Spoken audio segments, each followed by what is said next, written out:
And we're back. We're back again. Episode 16. Back from a Yeah. controversial episode last week. Yeah. Thank you to everyone that listened. Yeah. Sorry to anyone that felt offended by our takes on Connor's outfits. That was simply our truth. Yeah.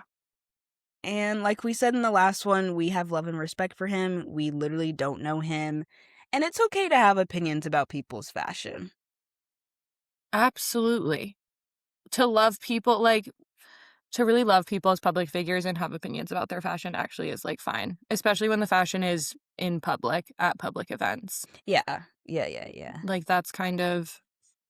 I mean, listen, I've been sad about Kristen Stewart's Chanel prison status for years. I love her so much, and every time I see her in a fugly Chanel outfit at a red carpet, it literally tears at my heart. So, Big time. I kind of see Connor Story's YSL arc as similar to that. Yeah. Oh, 100%, yes. I don't know if Kristen likes it, but Connor seems to like it. Yeah. I think Kristen's kind of free now. I know she's, like, doing a new movie, so maybe we'll see this press tour if she kind of pulls out some new stuff. That would be awesome. Yes. I saw the trailer for that and it looks good. What is it about? Her and this girl do something. I forgot. They're like in a car. I think it's the girl from the Zoe Kravitz movie with Channing Tatum. Don't Look Up. Don't look twice. What was it called? Blink twice. Nice. Anyway. Well, today we're going to talk about, I guess there's, like, some other things we can talk about, but mostly Quinn, our dear friends at Quinn. Okay, first of all, Yes. dropping names already, making enemies. Quinn is not the enemy. No. Society is the enemy. Absolutely. But before we get into it, and before I forget, did you watch the trailer for that new movie, Wicker? Have you seen this? I didn't see the trailer, but I saw like screenshots. Love it. Wow. And so you have a crush on him. On Alexander Skarsgård? Is that who it is? Yeah. Really? Yeah. That didn't even look like him. Does it look like him? I don't know. I just know that that's not like CGI. That's a practical. Like, he's wearing wicker down. Oh, and I need to know. He's gonna tell. What did that feel like on his skin? I don't know. Are I'm you just looking gonna it up now? Yes, because I want to see if it looks like him, because I saw him, but I didn't know that it was him. That doesn't look like him. Catch me out.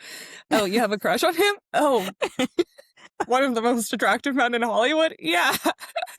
I don't have a crush on any of the Skarsgård brothers, but that doesn't look like him. Well, that kind of gagged me. This movie is going to be so insane. I could have sworn that Dev Patel was doing some like weird shit with Olivia Colman, so I thought that this was going to be Dev Patel, and then when I saw the pictures, I was like, that is not Dev Patel. No. So now I know it's Alexander Skarsgård. Wait, Olivia Colman's also doing weird shit with Dev Patel? This woman. Yeah. I heard, I don't know if like something happened with the movie, but like I heard about that like last year. Oh my God. She really is making a wonderful career for herself. I know, good for her. Yeah. She's getting absolutely put through the mattress by wicker Alexander Skarsgård. Hello. Like, ew, like, yeah, they have to... I just thought about like how dry that is, like how dry and rough that is. But I hope that the Splinter situation. Yeah, and I hope that they figure it out, and they will. But, I know they will. But I think Witch in the Woods, Peter Dinklage, like, I think he worked some magic on that wicker to make sure. You know what I mean? Sure. Like, would love to know the recipe for that. Yeah, he put extra love and care. I love that. No. Yeah, that. Come on. Like, women are running the entertainment industry. But you would just think that it would just be a different material. Like, that's insane. Like, that might as well be like a wood log, like, of a man. I mean, I think that's kind of the whole point. Uh, You know what I mean? this will I be never fun. got into that genre of romance novels, and maybe this will like get us to Quinn at some point, which is like object type romance or like supernatural in that way.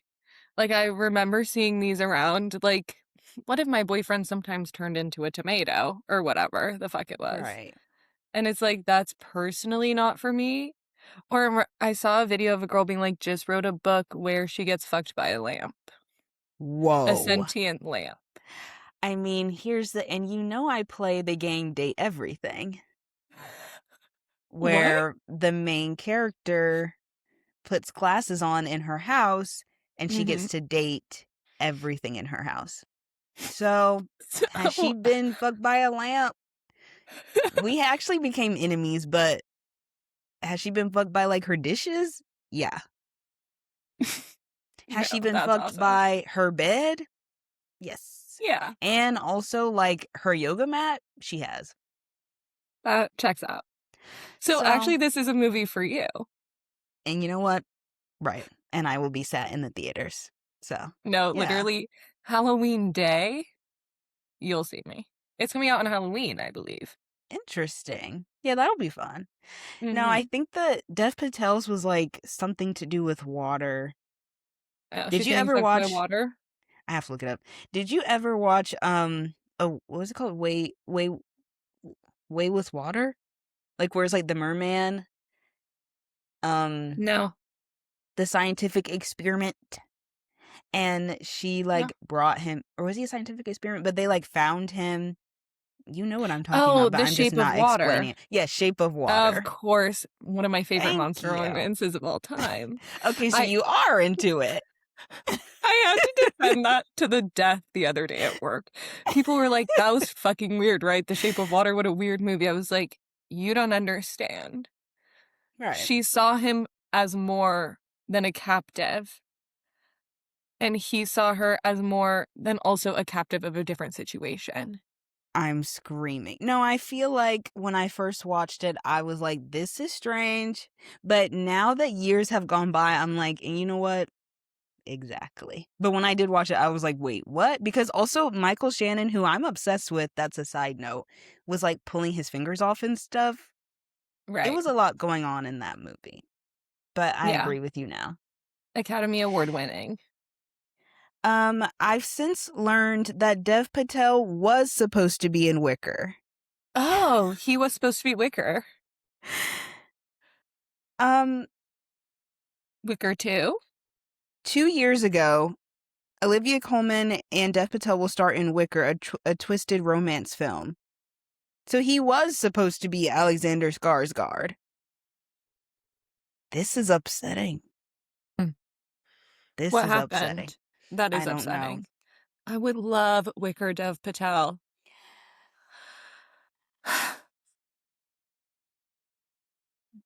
We actually can't get it. Actually, we will, but only for a minute. Did you did you watch Green Knight? No. Oh, yes, I did. Yes, I did. Yes, I did. Mm-hmm. If you want to get into Dev Patel where he was like at like one of his thickest, Yeah. and also like hair length was good. Yeah. The colors in that movie were amazing. He was going on an Yeah. adventure. Yeah.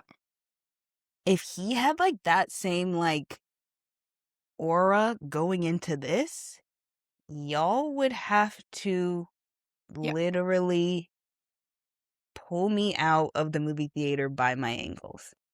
Yeah. But it's fine. And I feel like he looks more like a Wicker man. Like, now I'm like pro Wicker, but like he looks more like a Wicker kind of guy than like Alexander Skarsgård. Like, Alexander Skarsgård has blue eyes. So now the Wicker man's gonna have blue eyes. The blue eyes are a little bit upsetting in The Wicker. And now we're Like, back to they're a the blue little eyes. too right. We're anti-blue eyes. Right. But Yeah. So actually no, I think I mean, I just remember The Green Knight not even being, like, a movie that I especially loved, but watching it anyway and enjoying it because he is so good and looks so good. yeah. And I don't want to like get on the Dev Patel train because I'm like, I haven't been on it in like a really long time. But like, when I was really into him, me and Lydia had a Dev Patel day where we watched almost all of his movies except for I said I'm not watching the first one that he did, like the Slumdog really big one, Millionaire. Slumdog Me. I said I'm not watching that because Lydia was like, it's really sad the entire way, and I said, you know what, no thanks. It is. Right. I know So it's kind of problematic, but it is a good movie. I I love that know. director.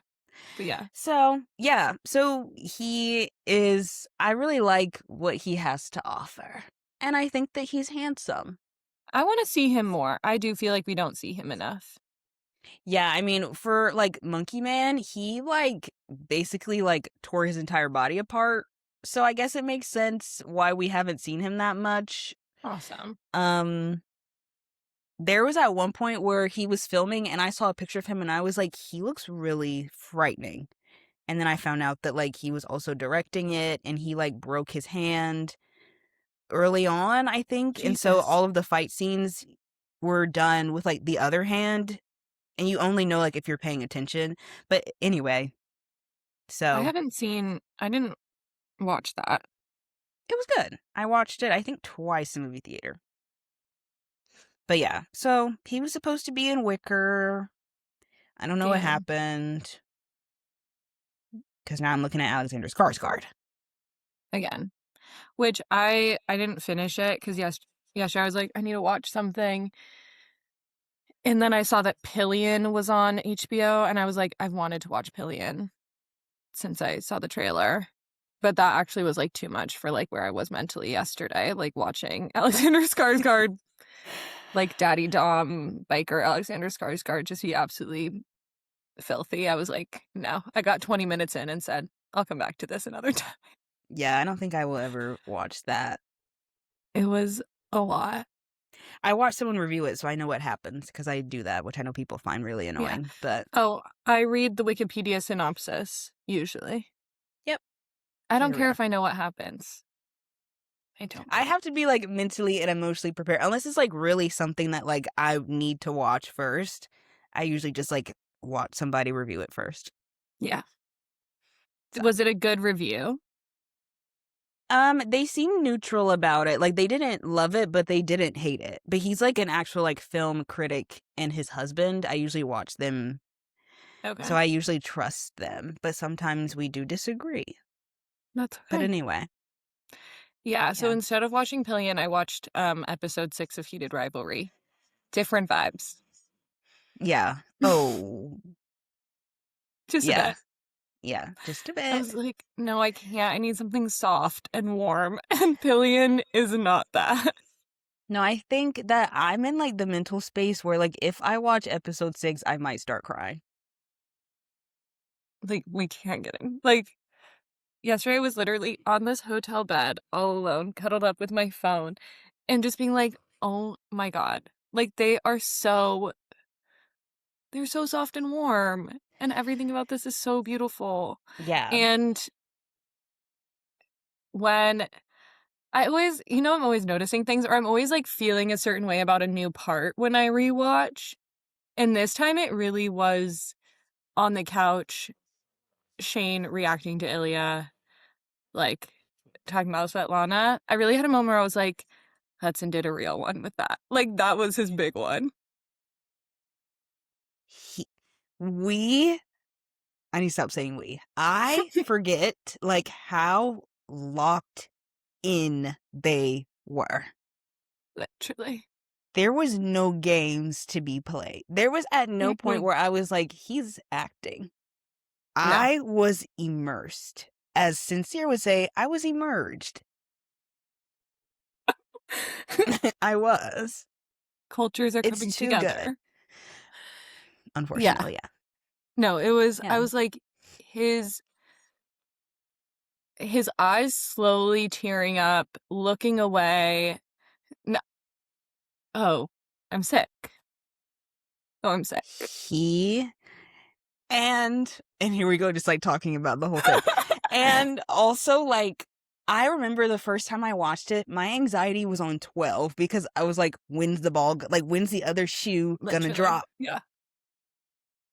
Going through that entire thing, and then, like, getting to the point where we finally, when they finally, like, say, I love you and stuff, when Ilya was crying, when he started Uh-uh. to cry, this, like, all the evil in the world. I'm not saying Yeah. that this show makes up for all the evil in the world, but what a reprieve that we get to have Yeah. just for those like 50 minutes or whatever. Like, I'm so grateful. No, it's like the cottage is really an escape for them and for us. And that's so wonderful. Yeah. I Yeah. can't. When, yeah, yesterday, again, I was just like, damn, this is so good. It's good.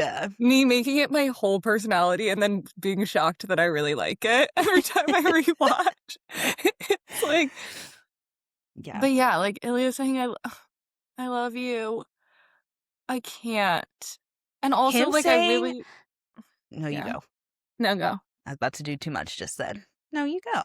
No, you go. I just wanted to say at the very end, when, like, you weren't even looking at, like, how much time was left and they get in the car, and then you realize, "Oh, it's over," but and then it goes like, it minimizes the screen. I'm like, "Oh, wait, no, I want to watch them drive in this fake car for the next 2 minutes." Literally. Bliss. It's the only show I watch through the credits to the end. You have to, and at the end when he, like, grabs his face and, like, "Wah!" Okay.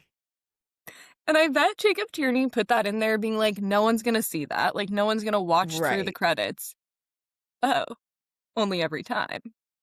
Like, oh, so good. And I was gonna say, also, I feel like I haven't watched it with these eyes in a while. Shane apologizing to his mom. Oh, Literally, oh no. that conversation. Like, I remember there was an interview where Hudson was like, obviously, like, it didn't go perfectly because of some reason. Like, because she didn't do something, like, when she could have done it. But, like, still, that conversation was so nicely done. And also, like, Hmm. when they hugged and he said, I love you, and then she said, I love you too, I, like, wanted to fucking catapult myself. Like, at the I don't, whatever. Anyway, yes. Yeah. And I'll just say, like, seeing now the paparazzi pictures, which by the way, don't love that we're getting those. Leave them alone. But I've seen them, okay? It's not my fault. It comes up on my feed. Um, Seeing them walk around Toronto, Connor looking like Ilya, like he's got the Ilya haircut. Like, to me, oh, I didn't see. I think like I'm ready now. Like for them to log back in for season 2 and for this to continue. But I'm also like scared. Like the idea of, we've talked about this a million times, the dead horse, I'm digging it up to beat it again. Right. Like the idea that this time next year we can watch season 1 through episode 6 and then have a season 2 episode 1 to go right after. Like the credits stop rolling after they're in the car and you can click next episode. That's so crazy. I'm terrified. I'm honestly shaking in my boots because it's not just the fact that, like, we love this show and, like, we want to have, like, a good season 2, but it's also, like, the amount of things that have happened after season 1 aired. I don't want that to have an effect on season 2 at all, like, No. from any standpoint, and so I'm scared about that, and then I'm also scared because every so often I remember what happens in the long game. Right. Right. And we are gonna do a reread of the book leading up. Yes. Yeah. That's gonna be Yeah. good. No, I'm scared. Yeah. I'm scared. I just hope that they don't feel pressure on themselves. I'm sure that they do because before it was like nobody, like a small group of people knew about it. And so they could just like do whatever and like be Mhm. free. And now like everyone knows about it and everyone knows exactly where they are and everyone's waiting for it. I So hate I that. just, Everyone leave them yeah, alone. it'll be, Yeah. It'll be something. yeah, But I'm yeah, gonna say I do hope the paparazzi isn't too crazy. I hope like Jacob and his team are like set up for that. I'm sure he is.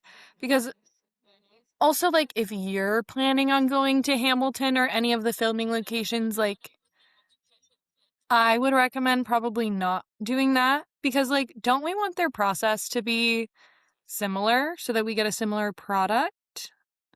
Like if yeah, people are descending on filming locations, that's gonna fuck with the filming. Anyway, yeah, so yeah, yeah. now I'm gonna cheat out for Well, saying that. Whatever. Well, I guess that's like a segue into our next topic, which is do we think that Connor and Hudson are gonna do a season 2 of their Quinn original series, Ember and Ice? probably. Probably. I You mean, think? right? Yes, right? Are they too Wouldn't they? famous to do that now? Or I guess No. famous people are doing it. That's what we're talking about. Yeah, because like Jesse Williams did it. Like, I guess maybe Jesse Williams is like kind of niche, but he was on Grey's Anatomy, which is not niche to me. So, yeah. And he was on a bunch of other things. Like, he's Jesse Williams. So, I think, yeah, because a lot of people loved it. And if they want to come back, I mean, I know Quinn, people are like upset with him because like the way they edited that one video that they did. I didn't hear about that.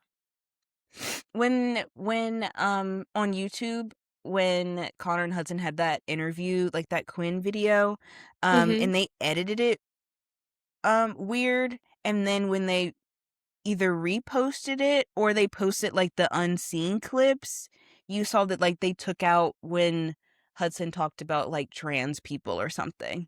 And it was like, why would Oh, you cut that out? Yeah. right. What the hell? Okay. So anyway, maybe I got that wrong, but that was like along the lines of what happened. Yeah. So, One well, Quinn. yeah.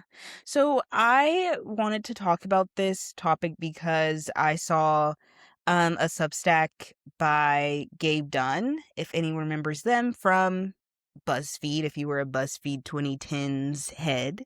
And the Substack is called Cis Men Get to Do Sex Work. And Mhm. so I thought that was really interesting. And on the cover, one of the people, or one of the two people, were Hudson and Connor. And there were Mhm. other people on there, like famous people that did Quinn. Um, so I wanted to talk about that. The subheader is A-list male talent can get paid to explicitly make people orgasm. It's just another stop on the press tour. Yeah. Yeah. So I'm really excited to talk about this because the first person that did Quinn was the woman that played Love in You. So it's not to say that like Quinn is only focused on like male voices and stuff like that, but it does seem to be maybe like a running theme that's happening this year where male talent are doing these like sex work adjacent or sex work things Yeah. and no one's batting an eye, and in fact they're getting like praised for it. Yeah. So, yeah. Which is very confusing, right? As someone like especially since the US where this is happening is very much like a shame around sex culture, especially for women. And the fact that Quinn is a platform and like these audio erotica platforms are platforms usually aimed at women. And like we have all grown up with this internalized shame for people now to be like celebrated publicly and like applauded, and for these male celebrities to like be doing this like you said as press is like truths that don't make sense together when I think about them. I do think the heading of like cis men are getting praised for sex work is like, well, cis men have been doing sex work for a long time also. Like we have like porn stars and stuff, you know. And I do think Mhm. obviously like men are treated very differently in the porn industry than like women are for sure. Um, but I do think like the audio erotica specifically and these male celebrities is just really interesting because it like it says like they are just there to make you like get to where you're going. It's Right. not just like, ooh, kind of like fun, spicy books. It's like, no, the point of this is porn, Yeah. you know? Yeah. So, yeah. I first wanted to talk a little bit about smut because I found this really interesting Dipsea post that talked about like the history of smut, and then I took some notes about the article. So not to say like I'm reading it so you don't have to. I think that you should still read the article because I thought it was really good. And I also like that the writer Gabe was basically being like, it's not a big deal, but also, like, if you think about it, it kinda is. So, like, they kept going back and forth on it, and I think that's good to, like, kind of stay because I don't want it to seem like we're just trying to make something out of nothing, but at the same time, like, it is something to think about and talk about. Um, so first, Yeah. talking about smut. So thanks to Dipsea is where I got this information from. So, in Middle English, they use the word smoten, which means defile. Hmm. Smut obviously began as visual before we had like everyone was literate and writing things. But when literacy became widespread, um, then explicit tales also came with it. And they mentioned how medieval manuscripts had explicit imagery around it, like with like the prayer was in the middle and then like imagery around it about like nuns and like stuff like that. So I thought that was interesting. Um Mhm. in the mid 1700s, we had Fanny Hill, one of the many books that sparked outrage across the world, and it also got banned. And then in the early 1900s, Anais Nin wrote stories centered around women's desire. Obviously, further on in the 1970s, we had the sexual revolution in the US, and people like Audre Lorde reframing the erotic as power and pleasure as resistance for women of color and also queer people. And then the internet came along, and that's where we have fanfics and forums and anonymous blogs. And if you have internet access, you basically can find your desire rather than it being like told to you or whatever. And if you can't find it, then you can create it with the internet, and people that were looking for it similar to you now have you to find that desire as well. So nowadays we have book talk where the spicy books that were once like kind of quiet and like Yeah. for like middle-aged women is kind of how I think people saw it. And also like in middle school, I remember me and my friend, she would bring like smutty books and we would secretly read them in class. Yeah. And that's like how I found out about body parts and things like that in like the Yeah. 6th grade. But now that we have book talk, it's become so widespread, and I know a lot of people were also talking about like fanfics were also something that you kind of kept quiet, but now everyone's talking about it, and it's like the cool thing to do now. Yeah. Um, so that's like a short history of smut. So That's super that's super interesting. I do remember reading, I think it was like the Canterbury Tales or something in like high school. and, like, encountering I forget which tale it was, but, like, a very sexually explicit, like, tale, and I think so often we, like, put this shroud of, like, puritanism on, like, the medieval time, like, the medieval period and things like that, but, like, in many ways, I think they were, like, more sexually free, and then, like, in Victorian times, we kind of and maybe, like, Industrial Revolution, we get this shroud. Or I guess it's, like, the Protestants. I don't know, because I do think the Catholics are a little more crazy than the Protestants. Now, Hmm. I'm doing something like we're in Ireland, and I'm creating a war. But, like, that's Yeah. how I see it, but I do think that the, like, genre of erotica for so long then, especially in, like, the 20th century, was, like, shameful. It was for women who were not satisfied maybe in their own sex lives, like, that's how it was seen, you know? And, um, also, like, looked down on, right? Like, this isn't real books. These aren't real books. This isn't real literature. Like, this is, like because it's for women, it's just not as serious, and because it has sex, it's not as serious, even though, like, so much of, like, male-dominated literature also is super sexual, just, like, oftentimes it's really, like, exploitative and horrible, like, the guy that wrote, Gabriel Garcia Marquez, right? Like, he wrote these books that are, like, so awful to women, like, have so much, like, rape and sexual assault and, like, exploitation in them, like, really explicitly, but that's, like, high literature. And then when women have, like, books where, like, women's pleasure is at the forefront, then, like, that's not high literature. I always, like, found that Mhm. really upsetting. Um, and I don't know how you felt, but it is weird to me now that it's, like, people are talking about it. Like you said, like, it was, like, something I, like, read with my friends in secret, and now it's, like, everyone's just I think 50 Shades of Grey kinda started it, like, when 50 Shades of Grey became popular, people were making fun of it, but, like, everyone and their mom was reading it. It became, like, a hit movie series, like Mhm. and then I think from there it's just, like, exploded with book talk. Yeah. Yeah. Mhm. Yeah, I remember 50 Shades of Grey. I should have mentioned that as well. But yeah, that was like pre-book talk and that got very popular and then the movies came out. That's all. I think didn't we talk about that where it was like Charlie Hunnam was supposed to be Christian Grey and I was like that would have been No, he wasn't. everything. Yes, That's he was. Are you kidding me? I'm not kidding you. He was supposed to be Christian. Because I was a Charlie Hunnam stan so serious because I watched Sons of Anarchy like a Yeah. crazy person. Why? Anyway, yeah, so basically it was supposed to start right after Sons of Anarchy, I think, and he just got like really overwhelmed and he backed out. And so then they found Jamie Dornan, but he would have actually turned it out.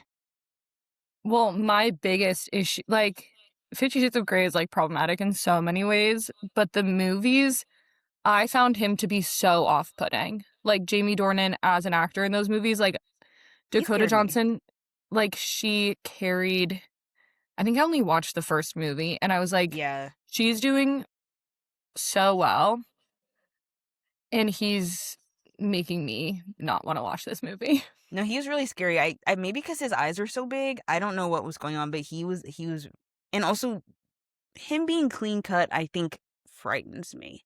I'm not used to seeing him without a beard. But anyway, so Well, yeah, I feel like what Jamie Dornan didn't take the role seriously because he was like, "This is just, like, erotica for women, like, I'm a serious actor." I kind of got that vibe from him, like, uh, he didn't wanna be there, but obviously it's a good job, mhm, and I'm like, "No, if you're gonna be in a movie like this, like, you have to take this character seriously because, like, everyone else that's watching it is, and, like, yeah, we can tell if you're not." yeah. Anyway, Well, yikes. well, Well, continue yeah, with your research.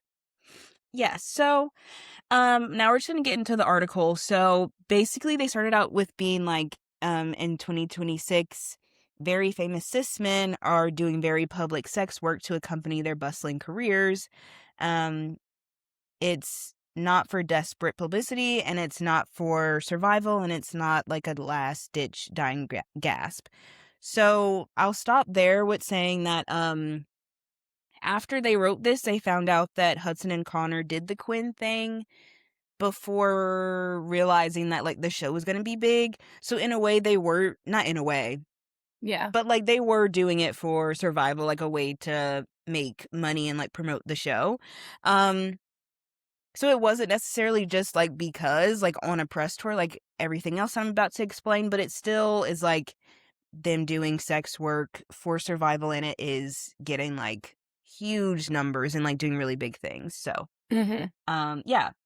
So then they were also talking about how these actors, because let's get into the people that we've seen. I know the guy from The Pit, I forgot his Sean name. Hattasey. Sean Hattasey.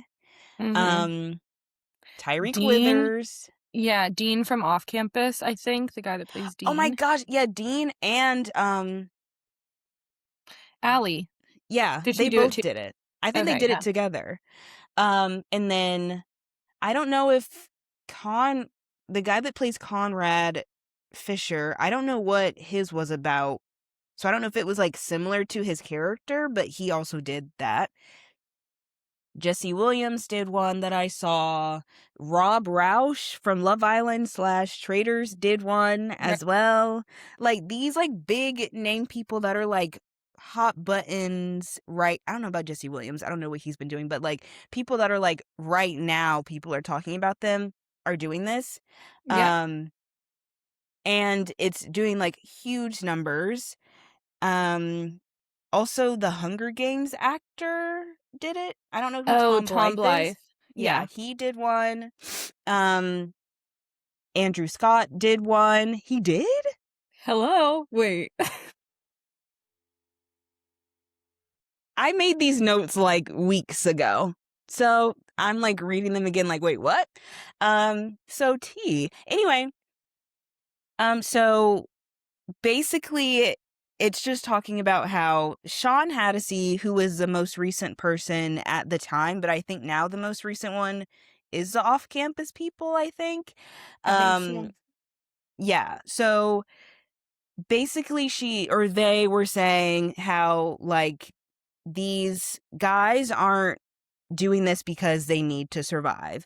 Um and they're not hurting for their paychecks. They're just doing it because that was like something that was on the press tour for them to do, and how potentially there could be a double standard because like we just said, the Allie from Off Campus is also a part of it, and Victoria, I forgot her last name, Love from You, was the first person to be a celebrity in Quinn. But Hmm. imagine if like Rose from Heated Rivalry, maybe, or another popular woman that everyone's talking about right now was Yeah. doing that. Would it get as much praise, or would there be a little bit more backlash about it? It's just like a question to think about. It's not saying it like that is for sure because we don't know because they haven't done them. So, Well, um, for me, it's just so classic that a woman would open this door and be like, you know what? Yeah, I'm gonna like record audio erotica for this app that's like kind of a feminist take on like porn, essentially. That she would be the first to do that, and then like people see like, oh, no one's upset at her or like thinks that she's like a whore, and like we're just gonna let now it's time to get the boys in. Like that just is so wow. That's a classic. yeah. And they were also talking about in the article how it's not like we're watching, like in Heated Rivalry, where we were watching them have sex. Yeah. Tyreek Withers was like Hmm. a bodyguard for you. Right. Like, it's not like I'm watching him have sex with somebody else. I'm listening in my ears to Hmm. him say the things that, like, he wants to do to me, a That's crazy. celebrity. That's crazy. let's get into that. And then they were just talking about, like, for example, Lola Tung, who is Conrad Fisher, um, the one that plays Belly. If Mm-hmm. she was doing it instead of Conrad Fisher's character, would it get as much money? Would it get as much praise? Would it, like, be popular?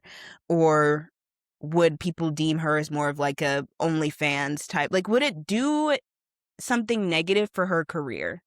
Because it seems like for the men that are doing this, potentially it's actually like helping their career, or it's doing like a neutral thing to their career. But if someone Yeah. maybe like Lola did it, would it have the same impact?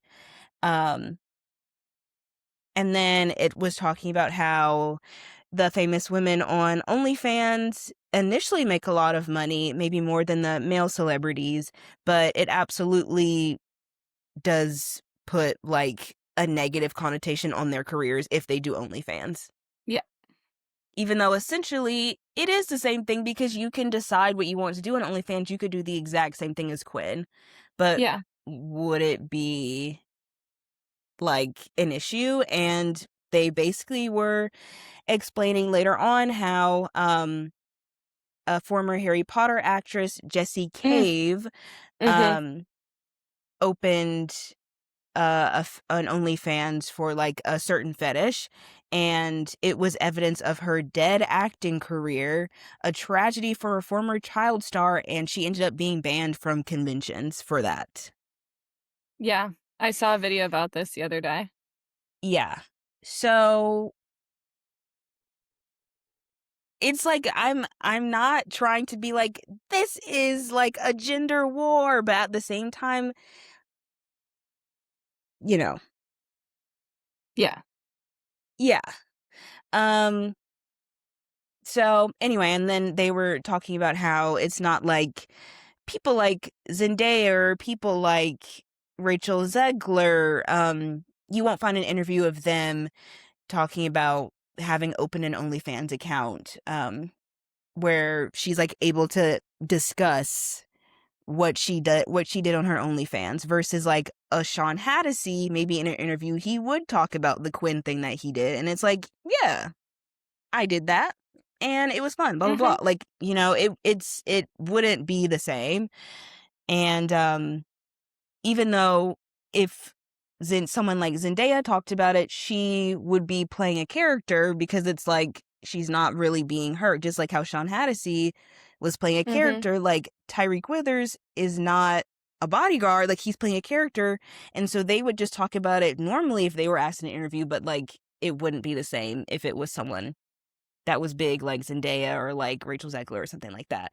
And then they talk about how huge Hollywood talent, 98% men, are openly doing sex work. It's not only not affecting their careers, it's promoted to millions of people. It's not even as sad or degrading or indicative of falling on hard times.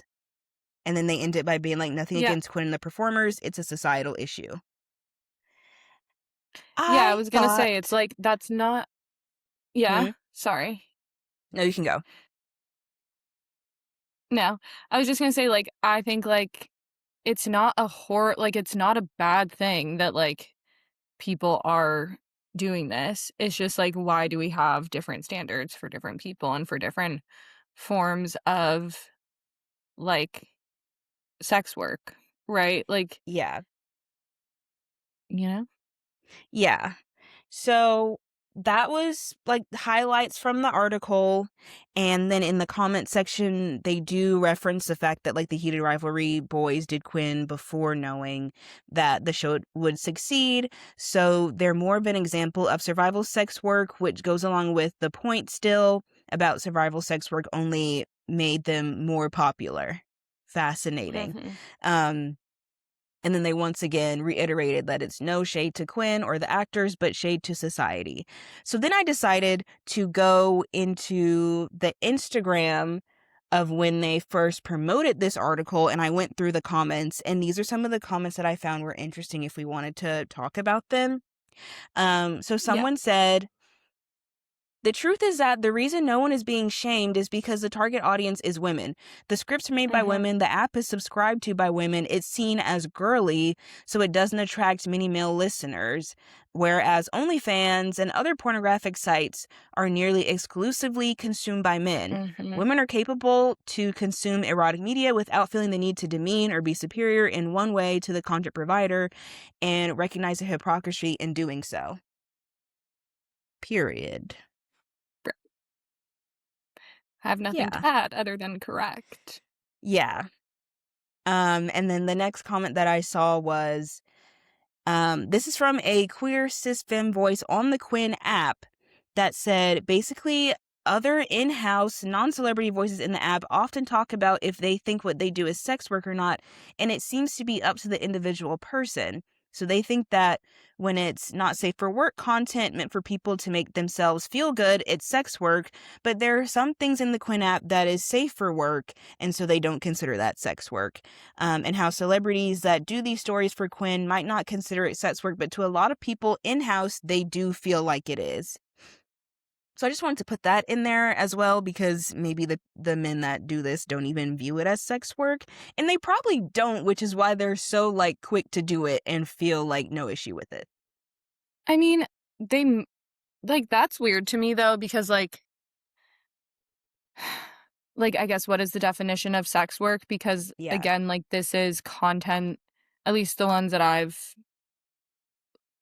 seen and listened to, like, this is content made so that people can, like, come, like, Yeah. orgasm. Like, that's the whole point. And it is geared towards women, like, for sure. But I mean, Tyreek Withers talking in your ear about the things he's gonna do to you, like, that's not sex work. But Right. it is a different kind, and it does feel simply not as exploitative and not as shameful as, like, more traditional porn. Like, because it feels like the person is not doing things they don't wanna do, having things that they don't wanna have done to them. Like, it is you don't have to you're not showing your body, you're reading an erotic story or, like, doing something like that, like, and again, this is an app made by women for women, and it is just a much more respectful type of work. And Yeah. unfortunately, this is now the work that, like, men are getting in the sex work industry. I agree, and I just find it interesting how, like, I wonder if, like, how they mentioned if they ever got asked about it in an interview, it probably wouldn't be a big deal. But I Yeah. wonder if they got asked in a more targeted way about, like, sex work, would they steer away from that, even though that is what they're doing? Because, like, the concept of sex work is, like, not respectful or, like, indecent or whatever. I'm Yeah. curious about that as well. But I yeah, think it's probably also, like, generational. Like, I assume that Sean Hennessy would have a different answer than Connor and Hudson, yeah, like, in understandings of sex work true. and what Well, that means. yeah. Also because, like, is Sean Hannity, like, having sex in the pit? Unfortunately, now. Right. Yeah. So, He did take off his shirt. ooh, He got a little in the wound. hospital. Right. Someone had to tend to his wound. Sure. I wonder what he did in the Quinn thing. I should look that up. I'm sure there's, I don't like, know, a and bunch of videos. yeah, he has a great voice. Like, I get why they would want him, Yeah. but I'm It's like, just yeah. yeah. And I wonder if I'm also curious about I'm sure they're, like, at this point, just asking men. I'm Mhm. sure at this point, they're just asking men. But I wonder if there was a time where they were asking women, and the women were like, "This is actually just gonna, like, fuck my shit up, so, like, I can't. Even if I wanted to, I'm afraid this gonna fuck my career up, so I can't." Yeah, and I guess the girl that played Allie, like, doing it with the guy that plays Dean is like, "Oh, this is just gonna be good for promo." Right. Like, because we are, like, the couple in the show. Yeah, Um, like, if she went by herself, would she have done it? Or and would people have received it the same? I don't know, because again, it's like the audience is women, so it might not have been as popular, but I do think like maybe in the industry it wouldn't have been received the same, but by the audience I don't think it would have been. But like could they get like Kristen Stewart on, please? Like Kristen, we're calling you. That would actually kind of be everything. That is like also something that I wanted oh to god. bring up. Um Okay, so the last comment that I saw was someone saying, also there are far more male creators on Quinn than women or non-binary creators because I think it is an interesting which I think is an interesting comment on how the difference between women and men consuming these forms of media play into it. Women aren't supposed to like porn, so when women listen to audio porn or read smut books or go see male strippers, it's seen as liberating and fun and a little taboo in a cute way. Where when Mhm. men consume, it's seen as dirty and lustful. So when women do sex work, it's viewed as degrading, but when men do sex work, it's like a role reversal in a sense. It's seen as brave and hot. I guess. I guess it depends on the kind of sex work. Yeah. I don't know that I would like that I necessarily would view male traditional porn stars differently than female traditional porn stars. Mhm. As in, like, you're doing the same type of work. But I don't know. Yeah. But I guess, like, societally, yeah, it's just not as shameful for men to do sex work because there's, like, a power in masculine sexuality and, like, inherent powerlessness in or, like, not inherent, but, like, a societal understanding of, like, powerlessness in female sexuality. So, yeah, Yeah. doing sex work for men is powerful, whereas, like, doing sex work for women is, like, you're a victim or this is the last resort or you know what I mean? Like, you have I fallen think from grace. yeah. I think also now that we are more accepting of different sexualities and stuff, I think before in like if this was like the 80s or something, it would be different looking at men doing sex work because you probably like shame them in like a homophobic way, even Yeah. if they're like having sex with women. So now that like we're more free, more accepting in general as a society, I think now it's just like men can just do whatever they want Right. and it's fun. And this just like it reminds me of I saw this other article that I couldn't read the whole thing because I had to subscribe and pay and I didn't want to do that. But it was basically saying like we in this day and age are probably not going to get a female protagonist heated rivalry type thing. Even though I think Lola Tongue of The Mhm. Summer I Turned Pretty fame is doing a sports lesbian something. I Yeah, think. she is. Yeah. But this person was basically saying how like when women do it, it seems more like depraved when it's like two women versus two men doing something. And I found that interesting. Like I wonder if there was more women on Quinn and if there was like two women. And by women on Quinn and two women, I mean like celebrities. Mhm. How that would be received. But I found that interesting as well because it's like cute and quirky to watch when like a man does it, but like if a woman does it, it's like actually like oh shit, like this is like sexual.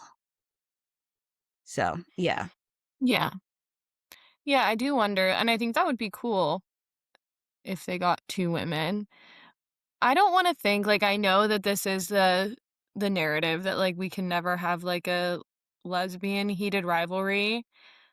I don't wanna think that's true because I think I don't know, like, I think about the movie, Bend It Like Beckham, where they Hmm. weren't gay, but, like, I wanted them to be But gay they were. so bad, and Yeah. it's like but they were, you know? And it's like, we still crave that. So, like, if Yeah. someone's brave enough to do it, I do think it could still be successful, maybe not in the same way, But also, like, maybe it could like, I don't know. I don't wanna be so pessimistic on it. I wanna believe. Yeah. Because also the audience for Heated Rivalry is women, and like we were talking about, like, if you make a lesbian show that's not geared toward men at all, and that is actually geared toward women, then I think you could have something. Because I do think a lot of times, like, lesbian or, like, female queer content, sometimes they're, like, looking for the dudes to be like, "Oh, that's so hot."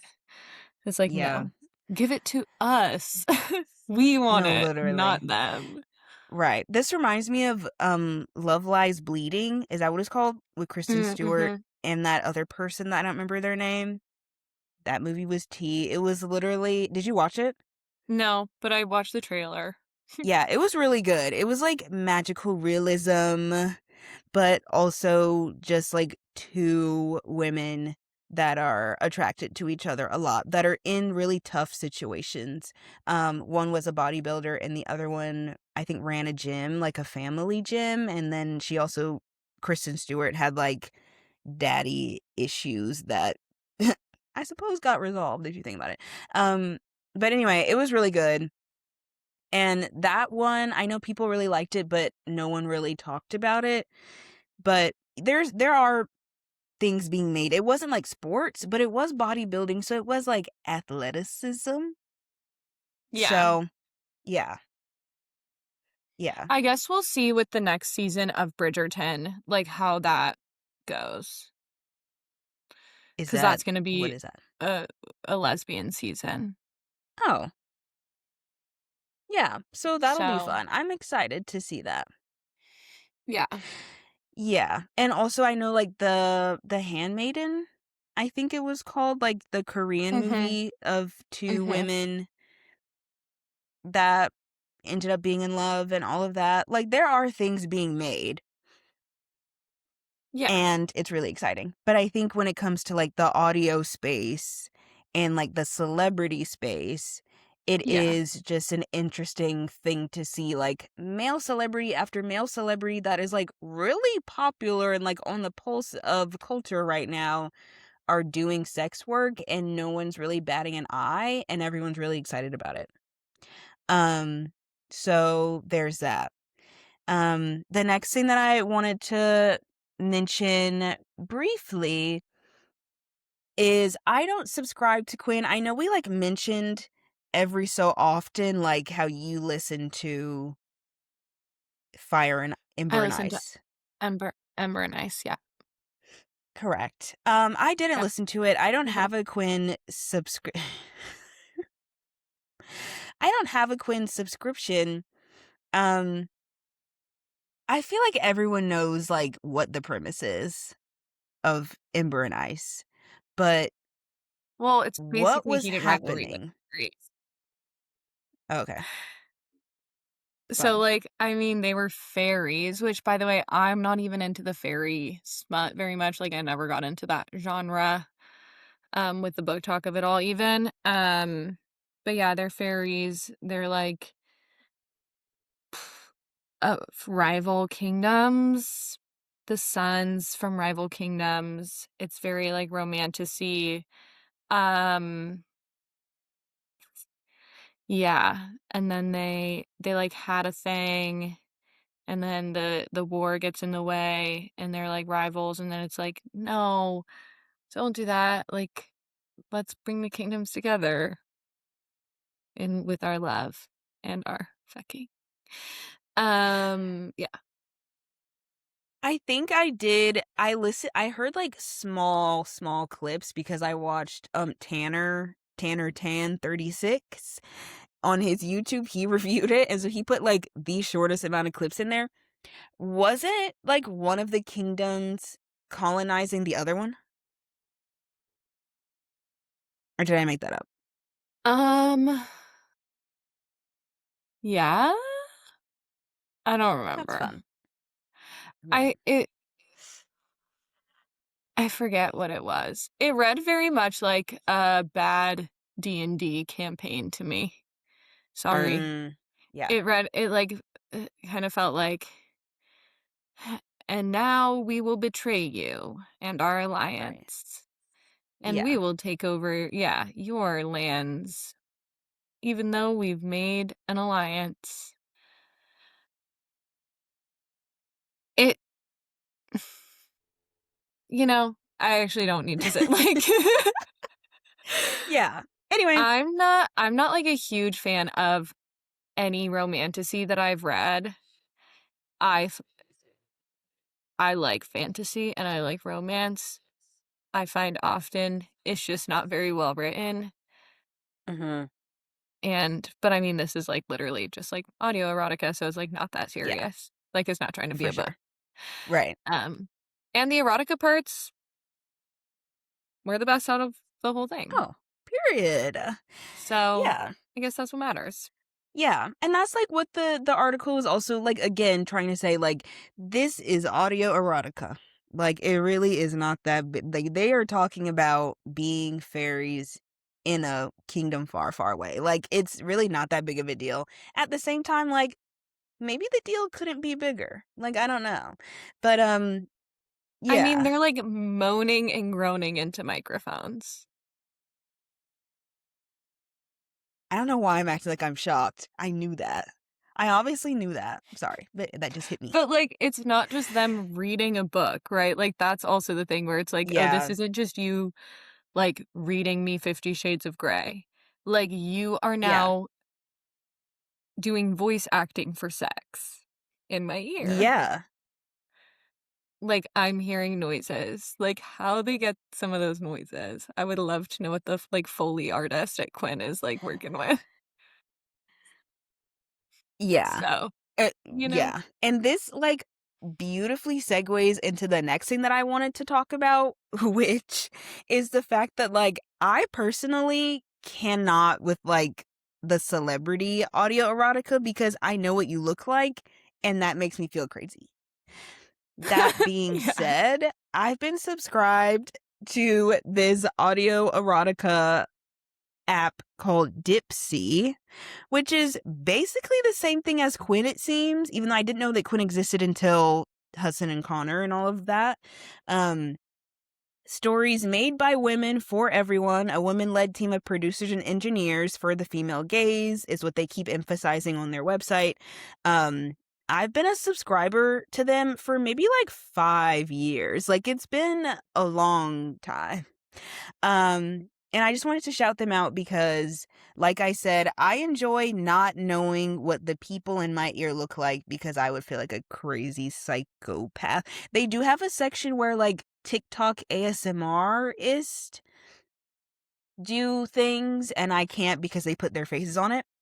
Anyway, but I just wanted to shout them out because I really like them, and this year they made a whole article and commitment to their subscribers that they were going to remove all the AI from their app, which I didn't know that they had AI. I could have guessed from some of the Right. artwork on the front because it was like freaking me out sometimes, the artwork. Um, but from January to I think June, they were taking away the AI. Apparently, it's like less than 3% of the stories, but as of I think June or July 1st, they have no AI on their app. It isn't a competition. I don't know what Quinn has going on, but I really like Dipsy, and I think that they are so cool with taking a stand like that and making it public. And I personally love, like, the sexual narratives that they have, but they also have, like, self-care audio. They have nighttime audio where you can just, like, listen to go to sleep. They have some where, like, it's just moans for, like, an hour of your favorite character. Right. Right. And then they have, like, the Put it ASMR thing that I on. mentioned with, like, right, and let's just turn it on. Um They have, like, the TikTok ASMR thing, which I haven't listened to, but everything else I have. I personally, if anyone cares to know, and if Dipsy, if you're for some reason listening, whoever plays Alejandro, I'm not kidding. Every single time they email me to give, like, feedback, I say I need more Alejandro. I'm not kidding. I'm gonna like actually go crazy psycho because at this point I only go on the app to listen to the same like 5 things with Alejandro's voice, and he only does like 2 different stories. I also love Niall, who is a British guy. I guess I just love Oh, shit. accents. I don't know. Right. She's so international. Yeah. No, I love Niall and I love Alejandro and the different stories that like those voices do. If y'all have Dipsy or if y'all get Dipsy and y'all like listening to men talk to you, they also have some where like they're talking to other people and you're just like listening to their story. They have lesbian storylines, they have non-binary they have trans storylines, they have men with men, they have men with women, like they have it all. They have threesomes, they have like dom stuff that like I tried to listen to one time. I said I can't, like I'm getting pissed off, I can't listen to that, but that's just You're me. like, don't tell me what to So do. no, dead ass. And like and they have tags. And so I knew that like he was rough. Like one of the tags was like rough. Another tag was like something that, like he doms. Like it tells you like what they do. Like he doms, he subs, or like whatever. I said, let me just listen to I couldn't get past probably like less than 2 minutes. Surely. I was actually getting so annoyed. Don't talk to me. Don't talk to me like that. But that's just me. So anyway, just so everyone knows, like there are there is smut out there for you. If you don't want to listen to Quinn, or if you do want to listen to Quinn, then support them. That's fun as well. So Yeah. yeah. Do I have anything else to say? I don't know. All I can say is like I'm always gonna be like a defender of erotica by women for women. Um and that's like more ethical than like most of the current like sex work industry is, like not exploiting women would be Yeah. awesome. Um And I hope that Quinn, like, diversifies the celebrities, and I hope that Hollywood like, it makes me sad that maybe they have asked women, and women have been like, "I can't do that because it's gonna be bad for my career." Um, Yeah. like, I hope we get to a point where that's not the case.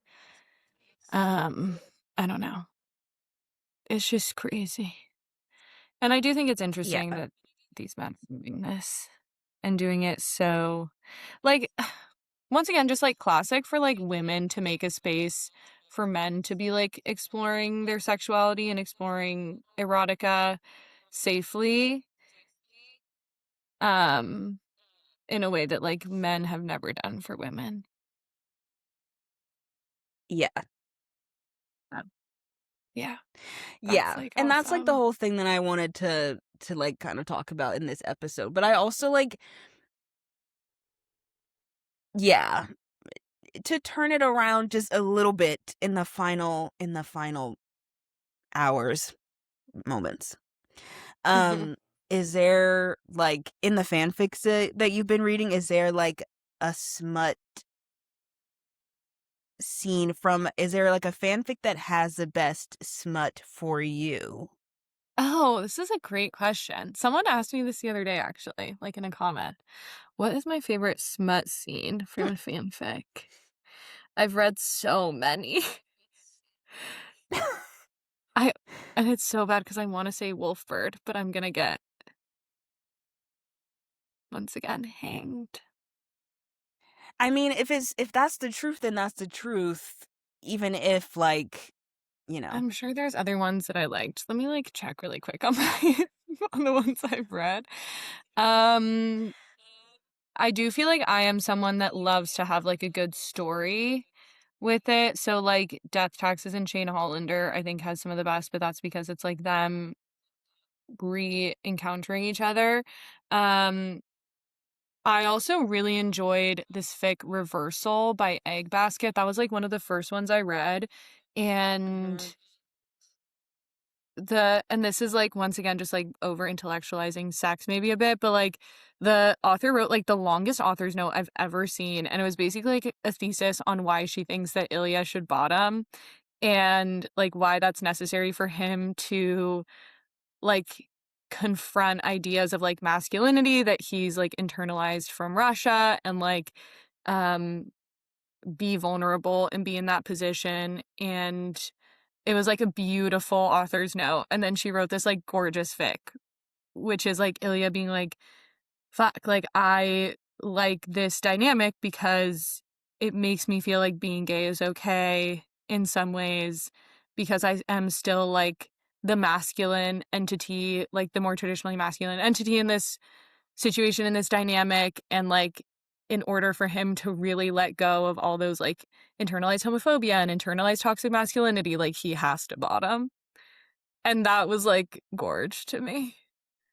So like I maybe love that's my that. favorite. I'm What's gonna the send name it of to it? you. I'm Yeah. sending What's it the to name you. of it? Reversal. It's by this author Egg Huh. Basket. But I do feel like a lot of the heated rivalry fan fiction does have like almost sometimes more interesting sex than heated rivalry. Like I think like these Mm, authors, like the book itself, like these authors are really using their like sexual and erotic relationship to explore these questions, like also to explore Shane's anxieties and like all that, you know what I mean? And yeah. I love that. I think that's so fun. Yeah. What about you? Well, is there anyone that stood out to you? Um, I can't think of one where I was like, wait, this is good. The only one that like, oh, I can't say that one either. I almost said apogee. Uh-oh. And it's not because I liked it. It was just because I have never read something like that before in my life. Obviously. Yeah. Um, but I think I guess I can say one from Dipsy that I really liked. Um I really like, obviously, like, if you can tell, like, if I don't like when people are, like, really rough, then I'm probably gonna like when they're, like, very, like, "I'm obsessed with you," like, "I'm so happy that you're here," like, all of that. Yeah. Why, yes. Um, so the one with Niall that I really like, he's, like, a Black British guy, and, he has like a whole like his storyline is with the woman, but then they also have ones that it's just Niall and you. So like if he's like talking like to no one, like talking to me. And there's one where you're in like a long distance relationship, but you fly to London to like go visit him, and he's like, "I'm so happy you're here," blah blah blah. And then y'all have sex, and then after, like on a chair in the kitchen anyway, and then after he's like, okay, we're gonna go to like my favorite bakery, and then after that we're gonna go to the movies, and then after that we're gonna like I was like, yes. Like, first of all, yeah.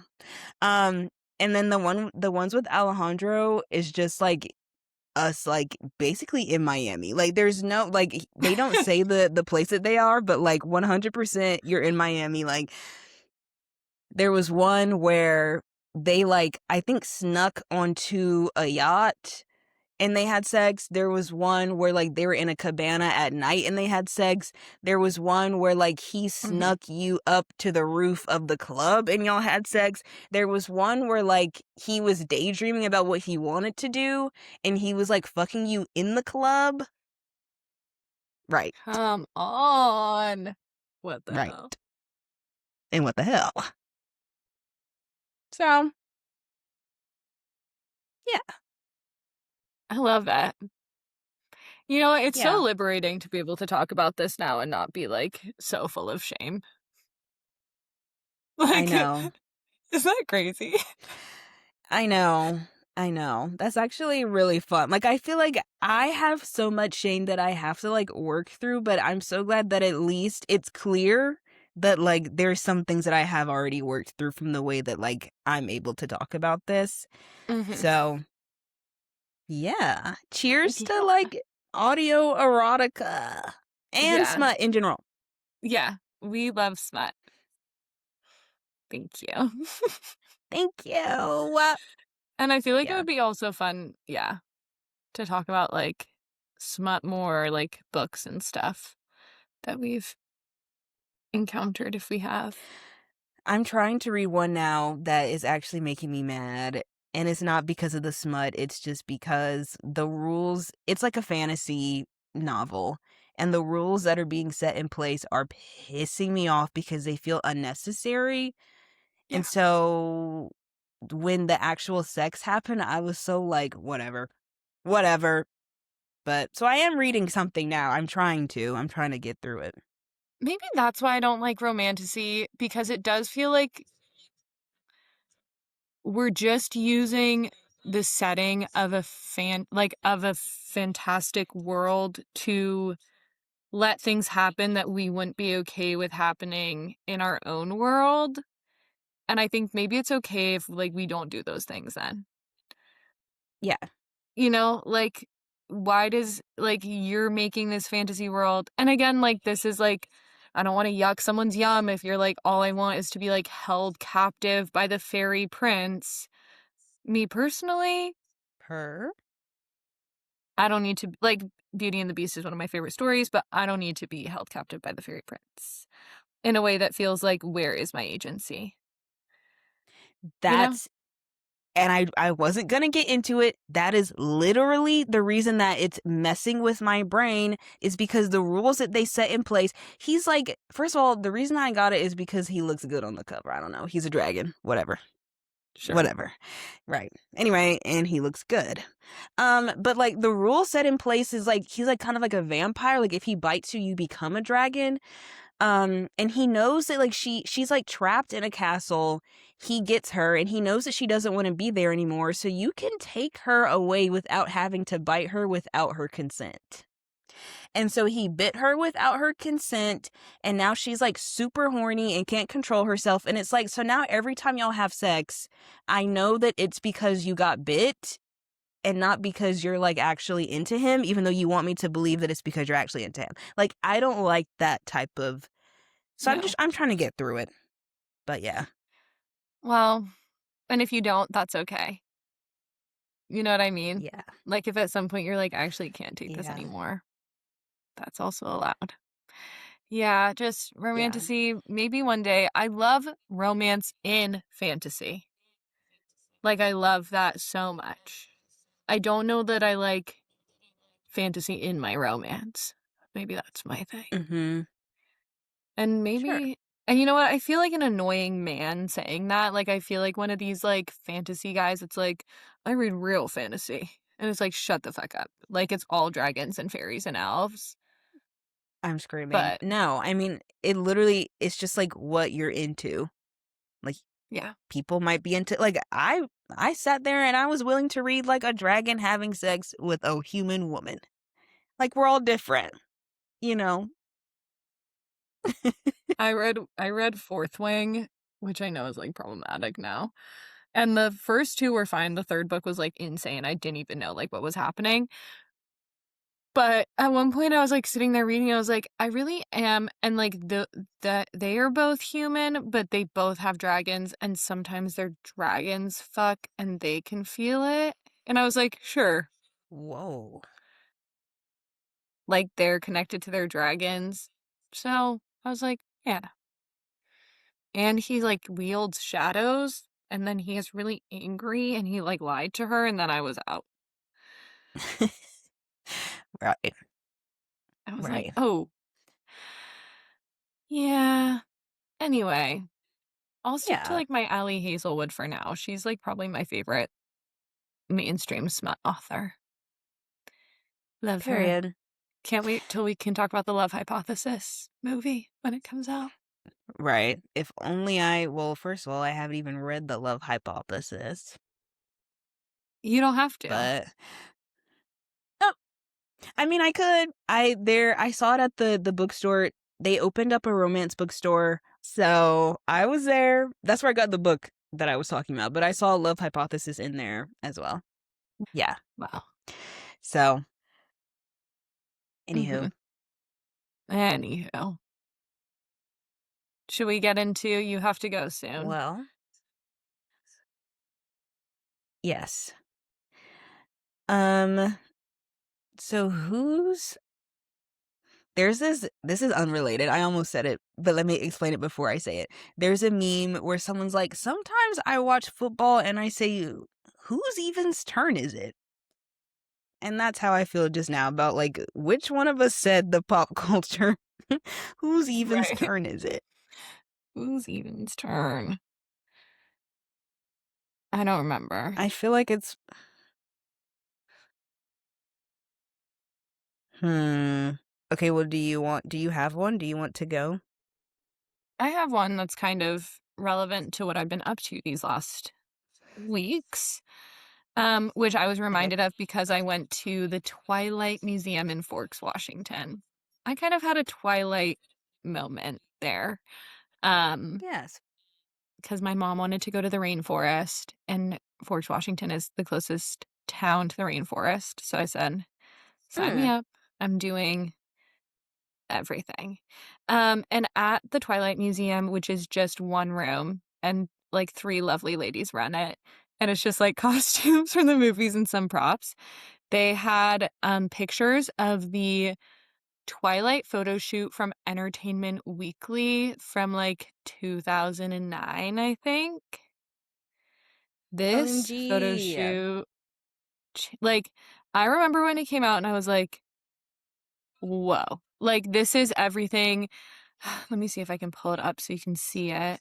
Um, it just is like so in the spirit of Twilight. It was like the first moment I think where we like saw them together. Like, I'm sorry. That's everything. That's everything to me, I that love picture. that. Yeah. Yeah. Um, then they had like these, I think that was like a second one. I'm Like screaming. they really like did a big one with this photo shoot and I was obsessed with it.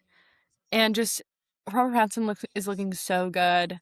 Um, and I guess just like I don't know if we've talked about Twilight, maybe we have.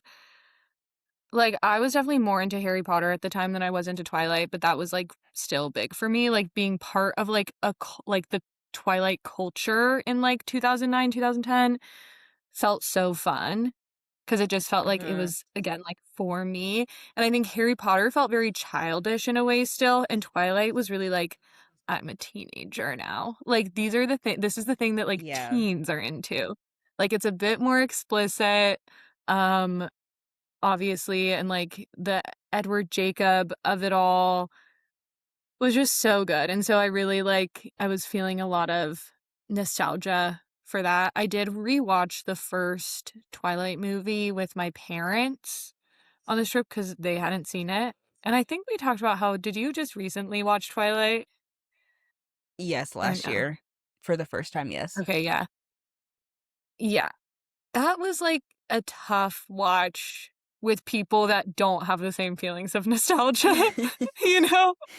I was like, Yeah. "No, you guys are so good." Like, my sister and I were screaming at every line and, like, every moment because we were like, "Oh my god, like, this is the spider monkey line."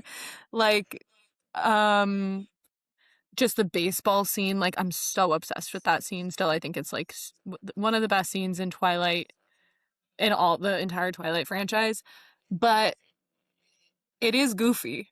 It's a goofy watch Yeah. in this year. Yeah. But it Yeah. still brought up a lot of, like, nostalgic feelings. So, I guess my moment in culture is, like, kind of Twilight in a way, and that photo shoot. Yeah.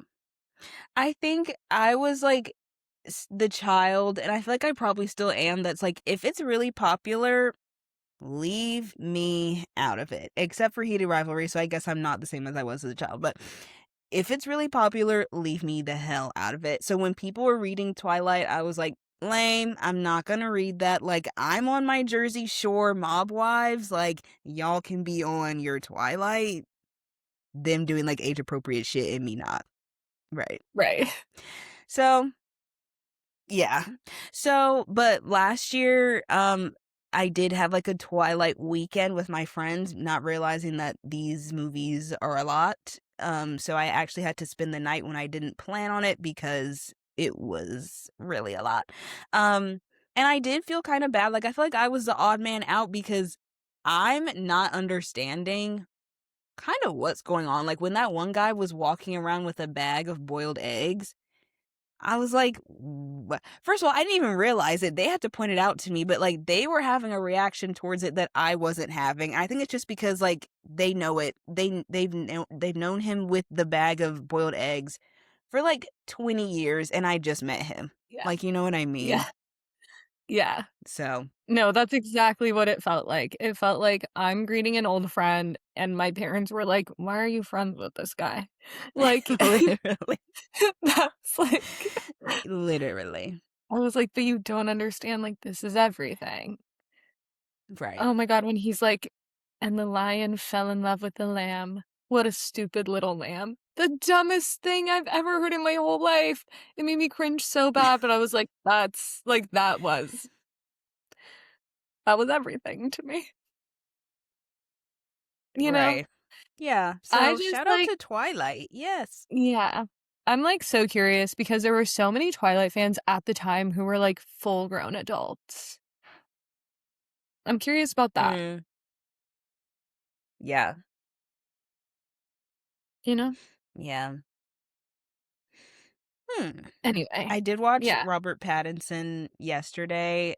I was like watching his videos on like his interviews on YouTube for some reason, and he was saying how like much he loved Twilight.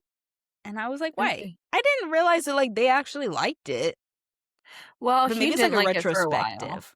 Yeah. Oh, And okay. he's changing his tune a little bit. Like, now it Oh, feels okay. nostalgic. For a while, I think it felt like a prison to him, you know? Okay. Understandable. Mhm. Yeah. Well, do we want Well, to do manifestations? yes. Do you have one? Um, I have one off the top of my head. Um, Okay. I manifest for all that we want for this podcast to be presented to us and for us to decide if we want those things to come true. Like, I don't want to be like, I want everything that we wish for to come true because what if we don't want that anymore? But I wish for it to be Right. presented to us and then from there we decide. Yeah. So that's my manifestation. That's really beautiful. I'm gonna put some energy on that, and then my manifestation is, I think, one that I've done before, but I'm just gonna, like, redo it now that it's happening, which is, like I said at the beginning, I'm manifesting, like, a safe and beautiful, filming time for the Heated Rivalry casting crew with minimal interruptions from nefarious, sources, Yep, you that's know? good. And Yes. that's mine. Also, that I hope that the Canadian wildfires don't fuck with their filming.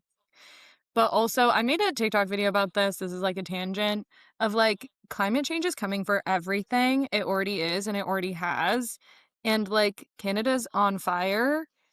Hamilton, Ontario, where they filmed, super smoky, super horrible. People are getting sick. And it's Oh, like, shit. it's these little things, like maybe interrupting filming for Heated Rivalry or even affecting like the health of those working on set that climate change is doing. So, anyway, nothing is Yep. safe Yep. in a changing climate. Okay. And on that Yep. note, Yes. Thank hmm you for listening yet again. Let us know what your hmm favorite smut is, yes. and we'll see you guys later. Yeah. Bye. Bye.